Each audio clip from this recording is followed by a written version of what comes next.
ओम उमा महेश्वराय नमः। ओम श्री विष्णवे नमः। मैं हूँ वामिका और आप सभी का हमारे चैनल आध्यात्मिक सागर में हार्दिक स्वागत है। आज आश्विन मास की शरद पूर्णिमा पर आप सुनेंगे पूर्णिमा की व्रत कथा और आरती। द्वापर युग में यशोदा माँ ने श्री कृष्ण से कहा कि हे कृष्ण, तुम सारे संसार के उत्पन्न करता, पालनहारी और संहार करता हो। आज मुझे कोई ऐसा व्रत बताओ जिसको करने से मृत्यु लोक में भी स्त्रियों को विधवा होने का भय न रहे तथा यह व्रत सभी मनुष्यों की मनोकामना पूर्ण करने वाला हो। श्री कृष्ण कहने लगे, हे माता, तुमने अति सुंदर प्रश्न किया है। मैं तुम्हें ऐसे एक व्रत के बारे में विस्तार से बताता हूँ। सौभाग्य की प्राप्ति के लिए स्त्रियों को 32 पूर्णिमा व्रत करना चाहिए। इस व्रत को करने से स्त्रियों को सौभाग्य की प्राप्ति होती है। यह व्रत अत्यंत सौभाग्य देने वाला और भगवान शिव के प्रति भक्ति को बढ़ाने वाला है। यशोदा जी कहने लगी, हे कृष्ण, प्रथम इस व्रत को मृत्यु लोक में किसने किया था? इसके विषय में विस्तार से मुझे बताओ। श्री कृष्ण कहने लगे, इस भूमंडल पर अनेक प्रकार के रत्नों से परिपूर्ण कातिका नाम की एक नगरी थी। वहाँ चंद्रहास नामक राजा राज्य करता था। उसी नगर में धनेश्वर नाम का एक ब्राह्मण था और उसकी स्त्री अति सुशीला रूपवती थी। दोनों ही उस नगरी में बड़े प्रेम से रहते थे। घर में धन धान्य आदि की कोई कमी नहीं थी, परंतु उनको बहुत बड़ा दुख था कि उनकी कोई संतान नहीं है। एक समय एक बड़ा योगी उस नगरी में आया। वह योगी उस ब्राह्मण के घर को छोड़कर अन्य सभी घरों से भिक्षा लेकर भोजन किया करता था। वह रूपवती से कभी भिक्षा नहीं लेता था। एक दिन वह योगी रूपवती से भिक्षा न लेकर किसी अन्य घर से भिक्षा लेकर गंगा किनारे जाकर भीक्षण को प्रेम पूर्वक ग्रहण करने लगा कि धनेश्वर ने योगी का यह सब कार्य देख लिया। अपनी भिक्षा के अनादर से दुखी होकर धनेश्वर योगी से बोला, हे महात्मन, आप सब घरों से भिक्षा लेते हैं, परंतु आप मेरे घर की भिक्षा कभी नहीं लेते। इसका क्या कारण है? योगी ने कहा, निसंतान के घर की भीख पतितों के अन्न के तुल्य होती है और जो पतितों का अन्न खाता है वह भी पतित हो जाता है। क्योंकि तुम निसंतान हो, इसलिए पतित हो जाने के भय से मैं तुम्हारे घर की भिक्षा नहीं लेता। धनेश्वर योगी की यह बात सुनकर बहुत दुखी हुआ और हाथ जोड़कर योगी के पैरों में गिर गया और कहने लगा, हे महाराज, यदि ऐसा है तो आप पुत्र प्राप्ति का उपाय बताइए। आप सर्वज्ञानी हैं, मुझ पर कृपा कीजिए। हे भगवान, मेरे घर में धन की कोई कमी नहीं है, परंतु मैं पुत्र न होने के कारण अत्यंत दुखी हूँ। आप मेरे इस दुख का हरण करें, आप सामर्थ्यवान हैं। यह सुनकर योगी कहने लगा, हे ब्राह्मण,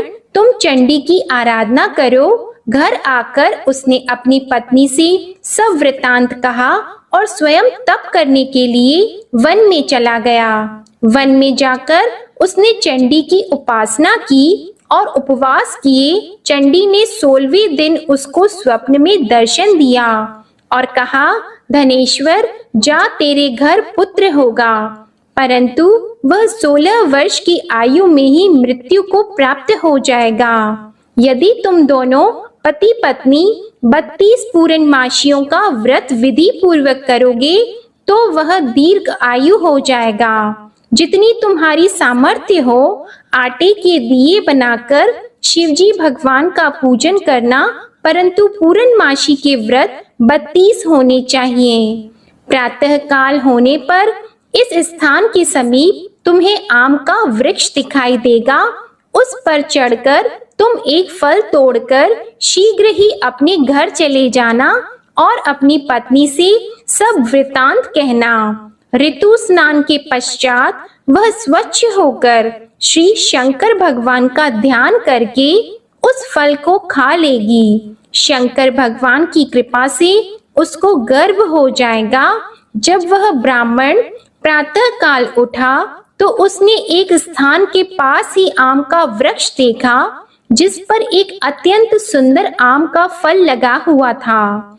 उस ब्राह्मण ने उस आम के वृक्ष पर चढ़कर फल को तोड़ने का प्रयत्न किया, परंतु वृक्ष पर कई बार प्रयत्न करने पर भी वह चढ़ नहीं पाया। तब उस ब्राह्मण को बहुत चिंता हुई। तब विघ्न विनाशक श्री गणेश भगवान की वंदना करने लगा। हे दयानिधि, अपने भक्तों के विघ्नों का नाश करके उनके मंगल कार्य को करने वाले, दुष्टों का नाश करने वाले, रिद्धि सिद्धि प्रदान करने वाले, आप मुझ पर कृपा करके इतना बल दें कि मैं अपने मनोरथ को पूरा कर सकूं। इस प्रकार गणेश जी की प्रार्थना करने पर उनकी कृपा से धनेश्वर वृक्ष पर चढ़ गया और उसने सुंदर आम के फल को तोड़ लिया। और धनेश्वर ने सोचा कि वरदान से फल मिला था वो यही है और कोई फल तो दिखाई नहीं दे रहा। धनेश्वर ब्राह्मण ने जल्दी से घर जाकर अपनी पत्नी को वह फल दे दिया और उसकी पत्नी ने अपने पति के कहे अनुसार उस फल को खा लिया और वह गर्भवती हो गई। देवी जी की असीम कृपा से उसे एक अत्यंत सुंदर पुत्र उत्पन्न हुआ, जिसका नाम उन्होंने देवी दास रखा। माता पिता के हर्ष और शोक के साथ वह बालक शुक्ल पक्ष के चंद्रमा के भांति अपने पिता के घर में बड़ा होने लगा। माता भवानी की कृपा से वह बालक बहुत ही सुंदर, सुशील, विद्या पढ़ने में बहुत ही निपुण हो गया। दुर्गा जी की आज्ञा अनुसार उसकी माता ने 32 पूर्णमासी का व्रत रखना आरंभ कर दिया, जिससे उसका पुत्र बड़ी आयु वाला हो जाए। 16वां वर्ष लगते ही देवी दास के माता पिता को बड़ी चिंता हो गई कि कहीं उनके पुत्र की इस वर्ष मृत्यु न हो जाए।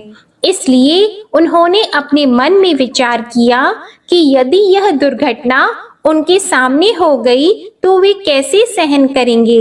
इसलिए उन्होंने देवी दास के मामा को बुलाया और कहा, हमारी एक बहुत बड़ी इच्छा है कि देवी दास 1 वर्ष तक काशी में जाकर विद्या अध्ययन करे और उसको अकेला भी नहीं छोड़ना चाहिए। इसलिए साथ में आप चले जाएं और 1 वर्ष के पश्चात इसको वापस ले आना। सब प्रबंध करके उसके माता पिता ने काशी जाने के लिए देवी दास को एक घोड़े पर बिठाकर उसके मामा के साथ भेज दिया, परंतु यह बात उसके मामा या किसी और से नहीं बताई।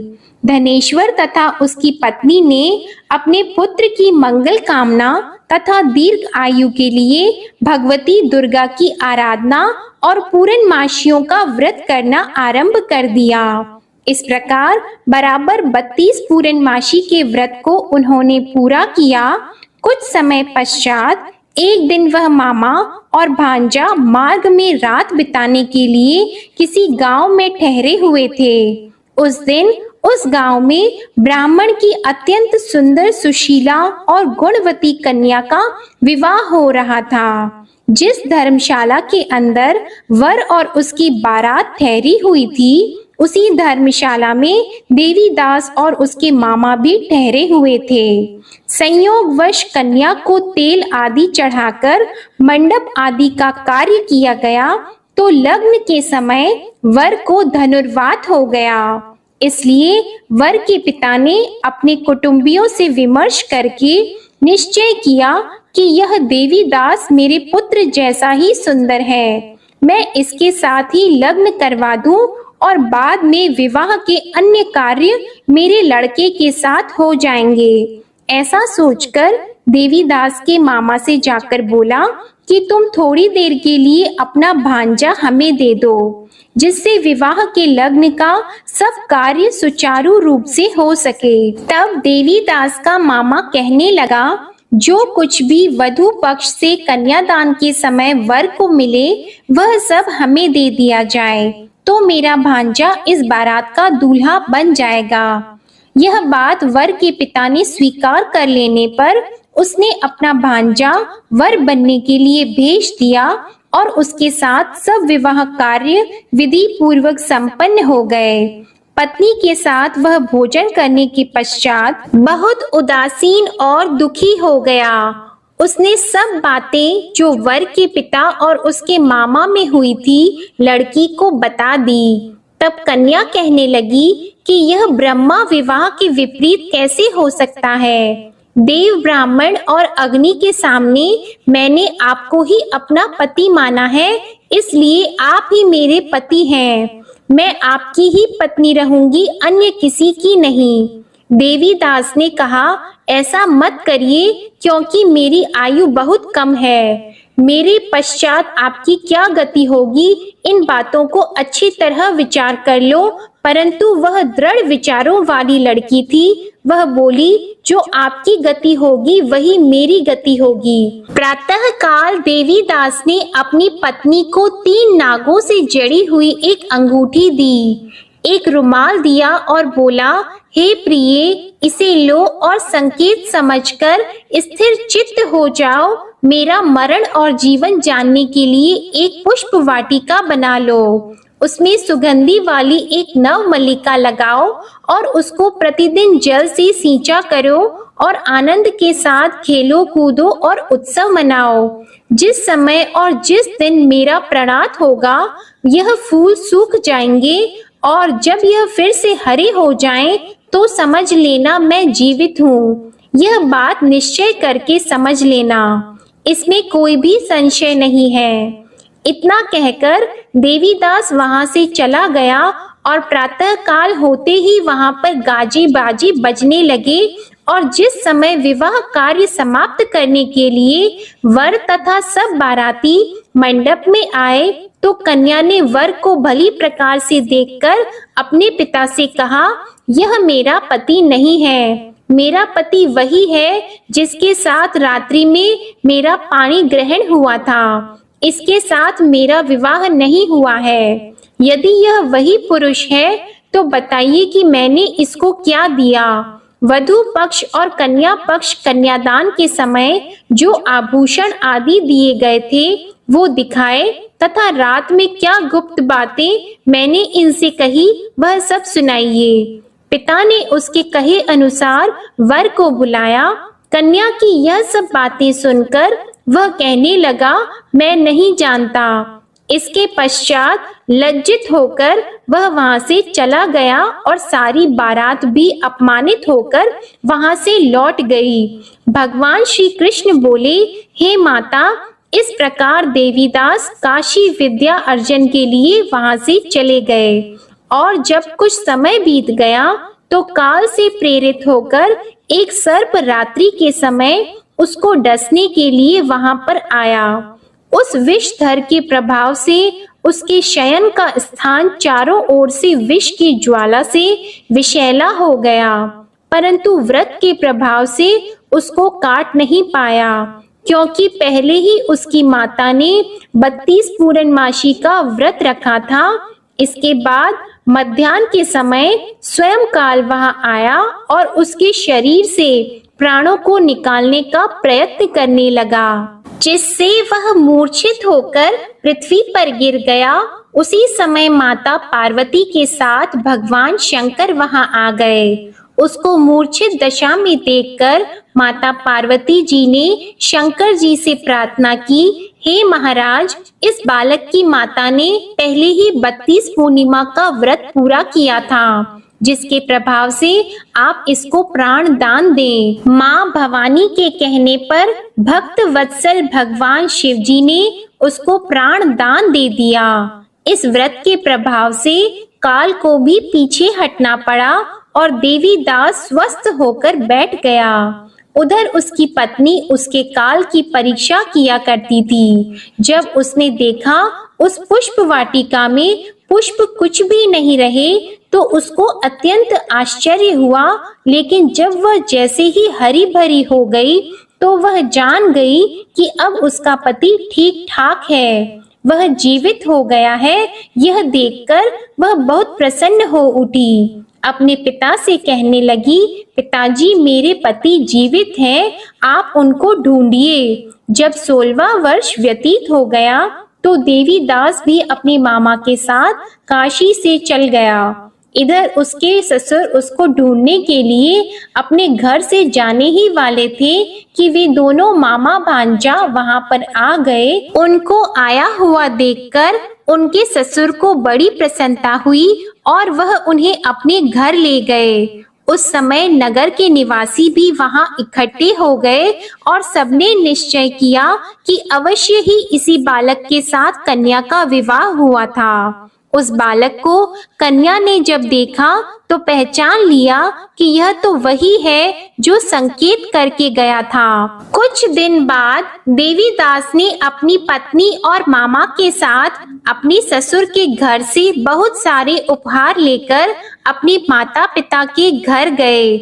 अपने गांव के निकट पहुंचने पर कई लोग उसके माता पिता को पहले ही खबर देने चले गए कि तुम्हारा पुत्र देवीदास अपनी पत्नी और मामा के सहित आ रहा है। ऐसा समाचार सुनकर माता पिता को विश्वास नहीं हुआ, परंतु जब और लोगों ने भी आकर यही बात उन्हें बताई तो उनको बड़ा आश्चर्य हुआ।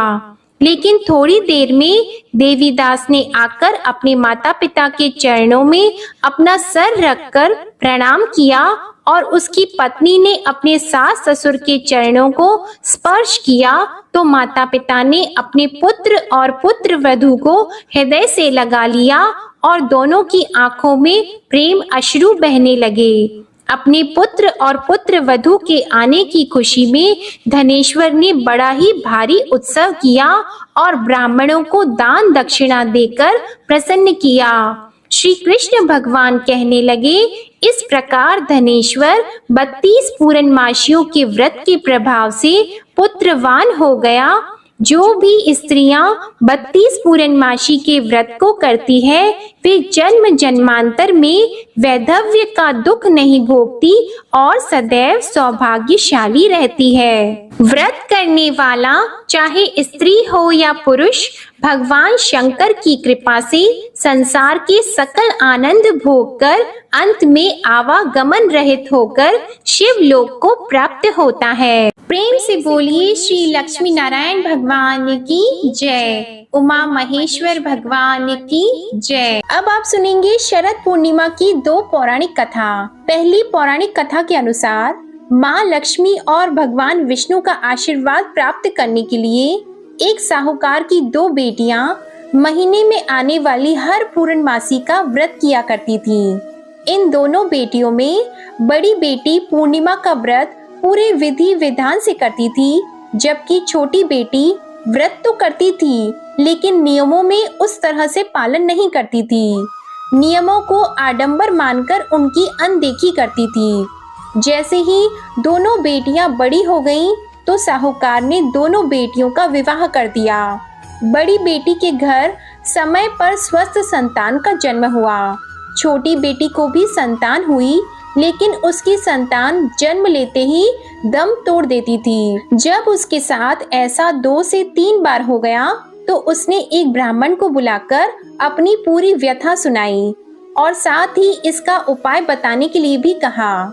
उसकी सारी बात को सुनकर और कुछ प्रश्न पूछने के बाद ब्राह्मण ने उससे कहा कि तुम पूर्णिमा का अधूरा व्रत करती हो, इस कारण तुम्हें व्रत का पूरा फल नहीं मिल रहा है और तुम्हें अधूरे व्रत का दोष लगता है। ब्राह्मण की बात को सुनकर छोटी बेटी ने पूर्णिमा व्रत पूरे विधि विधान से करने का निश्चय किया, लेकिन पूर्णिमा आने से पहले ही उसने एक बेटे को जन्म दिया। जन्म लेते ही बेटे की मृत्यु हो गई। इस पर उसने अपने बेटे के शव को एक चौकी पर रख दिया और ऊपर से एक कपड़ा इस तरह ढक दिया कि किसी को भी पता न चले। फिर उसने अपनी बड़ी बहन को बुलाया और बैठने के लिए वही पीढ़ा दे दिया। जैसे ही बड़ी बहन उस पीढ़े पर बैठने लगी, उसके लहंगे की किनारी बच्चे को छू गई और वह जीवित होकर तुरंत ही रोने लगा। इस पर बड़ी बहन पहले तो डर गई और फिर छोटी बहन पर क्रोधित होकर उसे डांटने लगी कि क्या तुम मुझ पर बच्चे की हत्या का दोष और कलंक लगाना चाहती हो? मेरे बैठने से यह बच्चा मर जाता तो? इस पर छोटी बहन ने उत्तर दिया, यह बच्चा मरा हुआ तो पहले से ही था। दीदी, तुम्हारे तप और स्पर्श के कारण तो यह जीवित हो गया है। पूर्णिमा के दिन जो तुम व्रत और तप किया करती हो, उसके कारण तुम दिव्य तेज से परिपूर्ण और पवित्र हो गई हो। अब मैं तुम्हारी ही तरह व्रत और पूजन करूंगी। इसके बाद छोटी बहन ने भी पूर्णिमा का व्रत विधि विधान से किया और इस व्रत के महत्व और फल का पूरे नगर में प्रचार किया।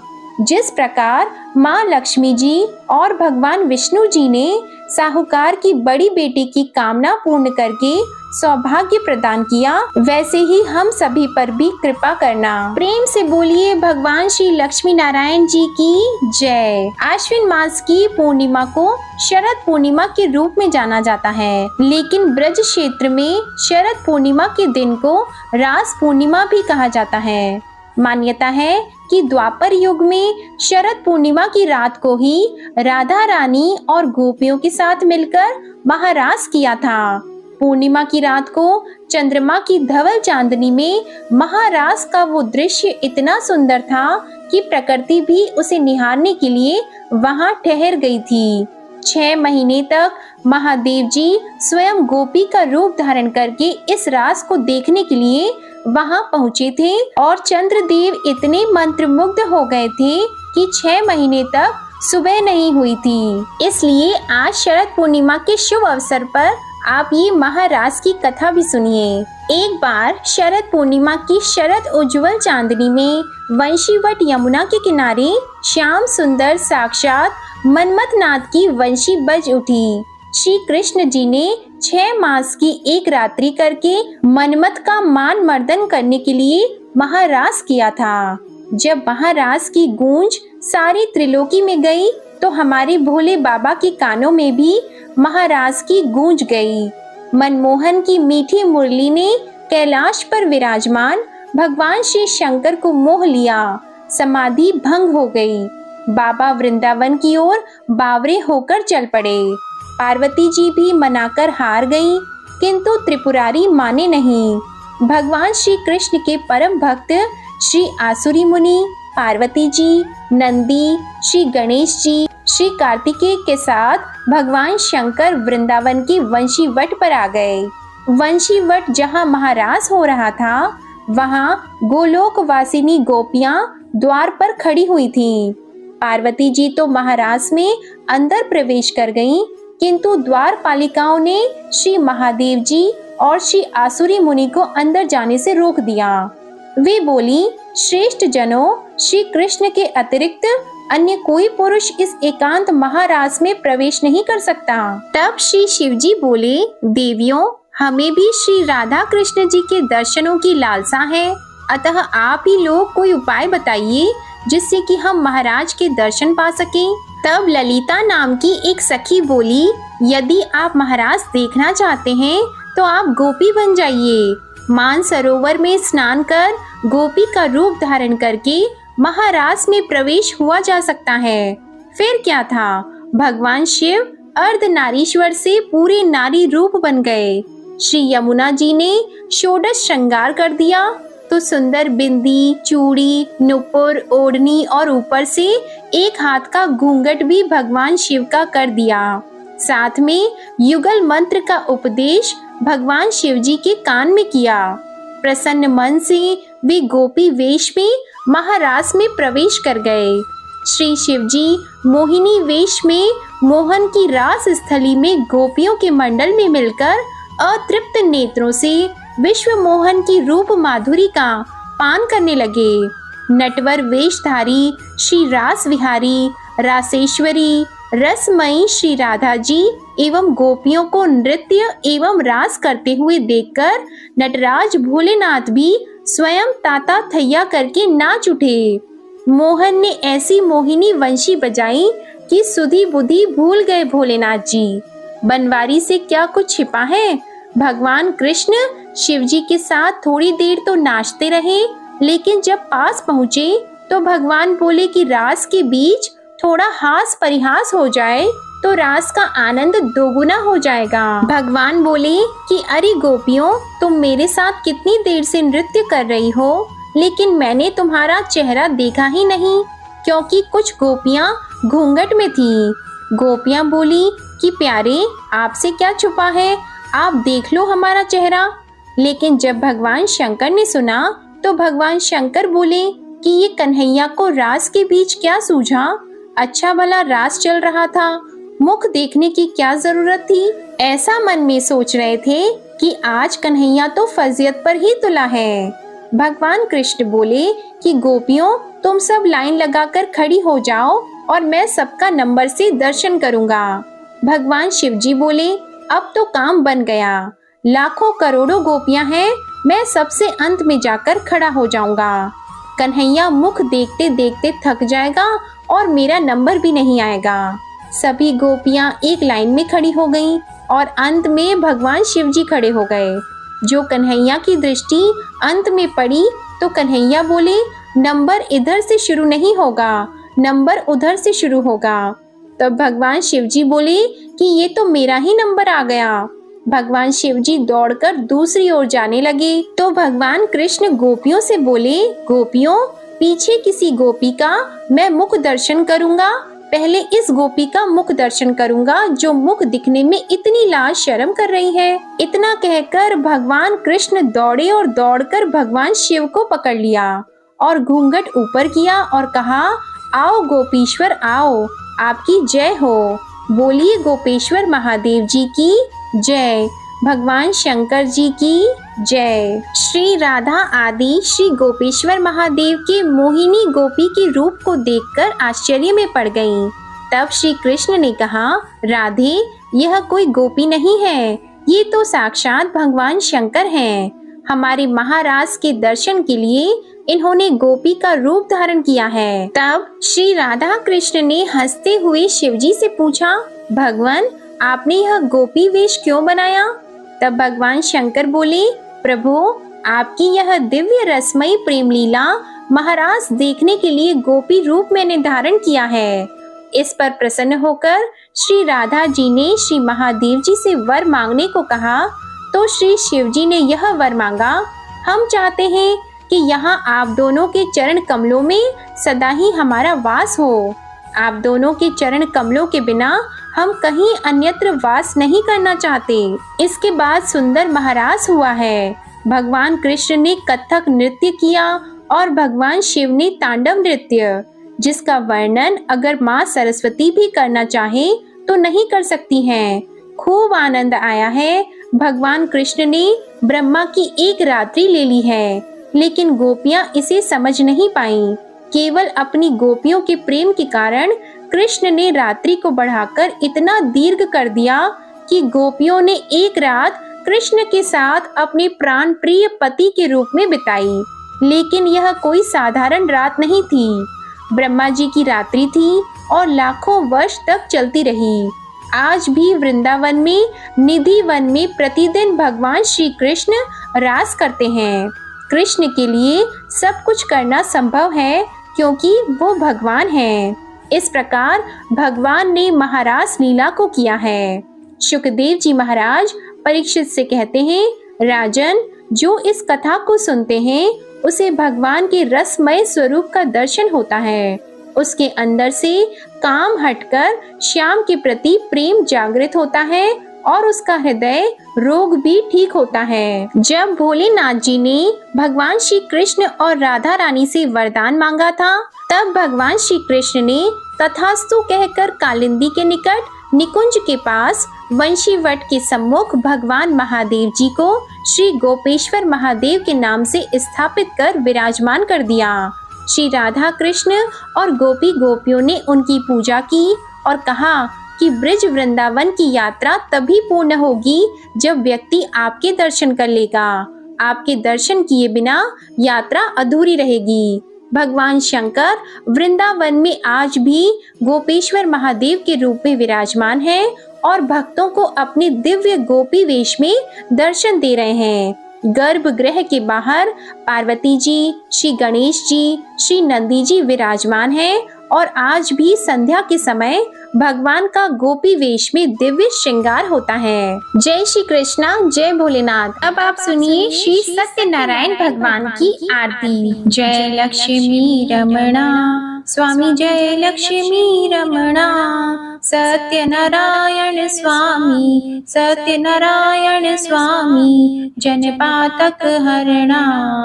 जय लक्ष्मी रमणा, रत्न जड़ित सिंहासन, अद्भुत छवि राजी स्वामी, अद्भुत छवि राजी। नारद करत निराजन, नारद करत निराजन, घंटावन बाजी। जय लक्ष्मी रमणा, प्रगट भई कलि कारण, द्विज को दरस दियो स्वामी, द्विज को दरस दियो। बूढ़ो ब्राह्मण बनकर, बूढ़ो ब्राह्मण बनकर, कंचन महल कियो। जय लक्ष्मी रमणा, दुर्बल भील कटारो, जिन पर कृपा करी, जिन पर कृपा करी। चंद्रचूड़ एक राजा, चंद्रचूड़ एक राजा, तिनकी विपत्ति हरी। जय लक्ष्मी रमणा, वैश्य मनोरथ पायो, श्रद्धा तज दीहि स्वामी, श्रद्धा तज दीहि। सो फल भोग्यो प्रभु जी, फिर स्तुति कीहि। जय लक्ष्मी रमणा, भाव भक्ति के कारण, छिन छिन रूप धरियो स्वामी, छिन छिन रूप धरियो। श्रद्धा धारण कीन्ही, श्रद्धा धारण कीन्ही, तिनको काज सरियो। जय लक्ष्मी रमणा, ग्वाल बाल संग राजा, बन में भक्ति करी स्वामी, बन में भक्ति करी। मन वांछित फल दीनो, मन वांछित फल दीनो, दीन दयालु हरि। जय लक्ष्मी रमणा, चढ़त प्रसाद सवायो, कदली फल मेवा स्वामी, कदली फल मेवा। धूप दीप तुलसी से, धूप दीप तुलसी से, राजी सत्य देवा। जय लक्ष्मी रमणा, सत्यनारायण जी की आरती जो कोई नर गावे स्वामी, जो कोई नर गावे। तन मन सुख संपत्ति, तन मन सुख संपत्ति, मन वांछित फल पावे। जय लक्ष्मी रमणा, बोलो जय लक्ष्मी रमणा। प्रेम से बोलिए श्री सत्यनारायण भगवान की जय हो। आज के आनंद की जय। आज की कथा पसंद आए तो वीडियो को लाइक करके चैनल को जरूर सब्सक्राइब करिएगा और कमेंट में भगवान श्री लक्ष्मी नारायण जी और भगवान शिव पार्वती की जय जरूर लिखिएगा। धन्यवाद।